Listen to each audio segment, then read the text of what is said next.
प्यारे भैया बहन, आपका दिन मंगलमय हो। पिछले वीडियो में हम लोग सुप्रीम न्यायालय, उच्चतम न्यायालय यानी सुप्रीम कोर्ट के विषय में हम लोग पढ़े थे। आज हम लोग पढ़ाएंगे आप लोगों को हाई कोर्ट, उच्च न्यायालय के विषय में कि हाई कोर्ट क्या है, उच्च न्यायालय क्या है।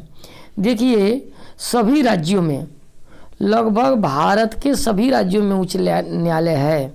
ऐसे अभी तक उच्च न्यायालयों की संख्या 22 है। संविधान में राज्य स्तर पर एक उच्च न्यायालय का प्रावधान है। हर एक राज्य में एक उच्च न्यायालय है, जो राज्य में न्याय प्रशासन की सर्वोच्च संस्था है। संसद कानून द्वारा 2 या 2 से अधिक राज्यों और संघ राज्य क्षेत्रों के लिए एक उच्च न्यायालय की व्यवस्था भी कर सकती है। 2 या 2 से अधिक राज्यों के लिए भी एक न्यायालय हो सकता है, या संघ राज्य क्षेत्रों के लिए भी एक न्यायालय की व्यवस्था हो सकती है। उदाहरण लीजिए तो पंजाब, हरियाणा, ये दोनों के लिए एक चंडीगढ़ उच्च न्यायालय है। मुंबई उच्च न्यायालय के क्षेत्राधिकार के अंतर्गत महाराष्ट्र और गोवा राज्य भी आते हैं। वर्तमान में भारत में उच्च न्यायालयों की संख्या 24 है। वर्तमान समय में भारत में उच्च न्यायालयों की संख्या कितनी है? 24 है। ध्यान रखेंगे। इसकी संरचना देख लीजिए। राज्य के उच्च न्यायालय में एक उच्च न्यायाधीश, जिसको मुख्य न्यायाधीश भी कहते हैं, तथा उतने ही अन्य न्यायाधीश होते हैं, जिनकी नियुक्ति समय समय पर राष्ट्रपति करते हैं। देश के अलग अलग राज्यों के उच्च न्यायालयों में न्यायाधीशों की संख्या समान नहीं है, एक बराबर नहीं हो सकती है। यह संख्या अलग अलग राज्यों में अलग अलग हो सकती है। उच्च न्यायालय के मुख्य न्यायाधीश की नियुक्ति राष्ट्रपति के द्वारा उच्चतम न्यायालय यानी सुप्रीम कोर्ट के मुख्य न्यायाधीश तथा उस राज्य के राज्यपाल के परामर्श से की जाती है। अन्य न्यायाधीशों की नियुक्ति भी इसी प्रकार से होती है जिस प्रकार से मुख्य न्यायाधीश की नियुक्ति होती है। अंतर केवल इतना है कि उनकी नियुक्ति में उस राज्य के मुख्य न्यायाधीश का परामर्श भी लिया जाता है, लेकिन और लोगों के लिए मुख्य न्यायाधीश के परामर्श की ज़रूरत नहीं पड़ती। योग्यताएं क्या होनी चाहिए? हाई कोर्ट यानी उच्च न्यायालय के न्यायाधीश के पद के नियुक्ति के लिए निम्नलिखित योग्यता होनी चाहिए। पहला, भारत का नागरिक हो। दूसरा, उसे भारत के किसी भी उच्च न्यायालय में कम से कम 10 वर्ष की वकालत का अनुभव हो, अथवा भारत के सीमा में कहीं भी कम से कम 10 वर्ष तक एक न्यायिक अधिकारी के रूप में कार्य करने का अनुभव प्राप्त हुआ हो। ऐसे व्यक्ति को उच्च न्यायालय हाई कोर्ट के न्यायाधीश के पद पर नियुक्त किया जा सकता है। कार्यकाल कितना होता है?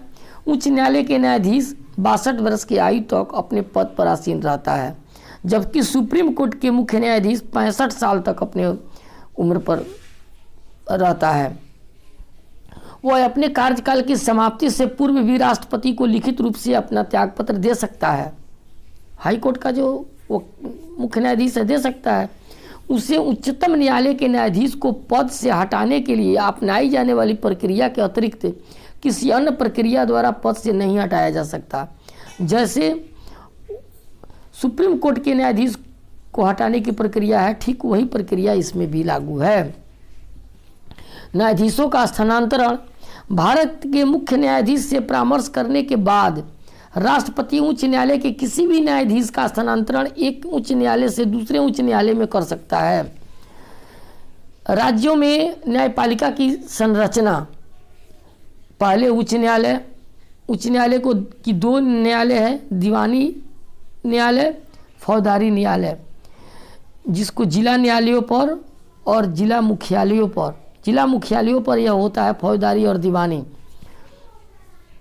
जिला न्यायाधीश अथवा इसके अलावा अतिरिक्त जिला न्यायाधीश की अदालत। उसके बाद अधीनस्थ सिविल जज की अदालत, प्रथम श्रेणी का जज होता है। दूसरा, मुंसिफ की अदालत अथवा सब जुडिशियल मजिस्ट्रेट की अदालत, द्वितीय श्रेणी का होता है। छोटे मुकदमों की अदालत। फौजदारी अदालत में चलिए तो सबसे पहले जिला स्तर पर सत्र न्यायाधीश अथवा अतिरिक्त सत्र न्यायाधीश की अदालत।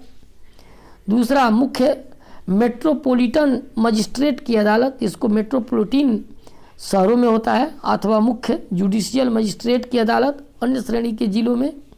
और मेट्रोपोलिटन मजिस्ट्रेट अथवा प्रथम श्रेणी जुडिशियल मजिस्ट्रेट की अदालत होती है, द्वितीय श्रेणी जुडिशियल मजिस्ट्रेट की अदालत, ये सब होता है। इसी तरह के दोनों स्तर पर मिला करके दीवानी और फौजदारी को मिला करके न्यायालय पंचायत ग्राम में होता है, गाँव में होता है। ये दोनों एक साथ होता है, वहाँ अलग अलग नहीं होता। अब वेतन और भत्ते की क्या बात है ये देख लीजिए। मुख्य न्यायाधीश और अन्य न्यायाधीश को वे समस्त वेतन और भत्ते प्राप्त होते हैं जिनका निर्धारण समय समय पर भारत के संसद द्वारा किया जाता है। भारत के संसद जो निर्धारित करती है वे वेतन और भत्ते इनको मिलते हैं। इसके अलावा उन्हें रहने के लिए निःशुल्क सरकारी आवास मिलता है। उन्हें सेवानिवृत्ति के बाद में पेंशन भी दी जाती है। उनके वेतन और भत्तों का भुगतान राज्य के समेकित निधि से किया जाता है, जिसके लिए अन्य विधानसभा से अनुमोदन की आवश्यकता नहीं है। न्यायाधीश के कार्यकाल में उनके वेतन में अलाभकारी परिवर्तन नहीं किया जा सकता है। इसके बाद आता है क्षेत्राधिकार और शक्ति। हाईकोर्ट के क्षेत्राधिकार और उनके शक्ति का नीचे विवरण हम बता रहे हैं आपको। सबसे पहले मौलिक क्षेत्राधिकार। सामान्य तौर पर हाईकोर्ट को अपीलीय क्षेत्राधिकार प्राप्त है, किंतु कुछ मामलों में इसका मौलिक या प्रारंभिक क्षेत्राधिकार भी है। कुछ में अपीलीय केस भी ले सकता है, कुछ में फ्रेश केस भी हाईकोर्ट ले सकता है। प्रत्येक उच्च न्यायालय को संविधान की व्याख्या करने का अधिकार है और संविधान की रक्षा करने का भी अधिकार है। उच्च न्यायालय नागरिकों के मौलिक अधिकारों की रक्षा हेतु रीट और आदेश जारी कर सकता है। अपीलीय क्षेत्राधिकार है।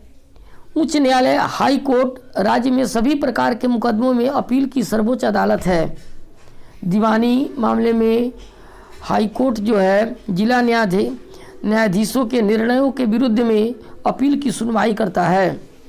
फौजदारी मामले में हाई कोर्ट में सत्र न्यायाधीश या अतिरिक्त सत्र न्यायाधीश के निर्णय के विरुद्ध भी अपील की जाती है, उससे भी सुनता है। किसी अपराधी को सुनाई गई मृत्युदंड की सजा को क्रियान्वित करने से पूर्व हाई कोर्ट द्वारा उसकी पुष्टि होनी बहुत जरूरी है। प्रशासनिक शक्ति के क्षेत्रों में हाई कोर्ट को अपने क्षेत्र के अधिकार माने अपने राज्य में स्थित सभी न्यायाधिकरणों और अधीनस्थ न्यायालयों के कार्यों के निरीक्षण करने का और उस पर नियंत्रण रखने का अधिकार है। हाई कोर्ट अभिलेख न्यायालय भी होता है, वहाँ कोर्ट ऑफ रिकॉर्ड रखा जाता है। उसके निर्णय रिकॉर्ड के रूप में सुरक्षित रखे जाते हैं और उसके निर्णय हमेशा के लिए नियम बन जाते हैं। यदि कोई व्यक्ति हाई कोर्ट की अवमानना करता है तो न्यायालय के पास से ऐसे व्यक्ति को दंडित करने का भी अधिकार है। हाई कोर्ट न्यायालय जो है संविधान की व्याख्या भी करता है, उसकी रक्षा भी करता है। ऐसा जानकारी होती है कि कोई कानून संविधान के उपबंधों के विरुद्ध है तो वह ऐसे कानून को अवैध घोषित कर सकता है। तो इस प्रकार से आज रहा यह हाई कोर्ट का विवरण। आज के लिए इतना ही, धन्यवाद।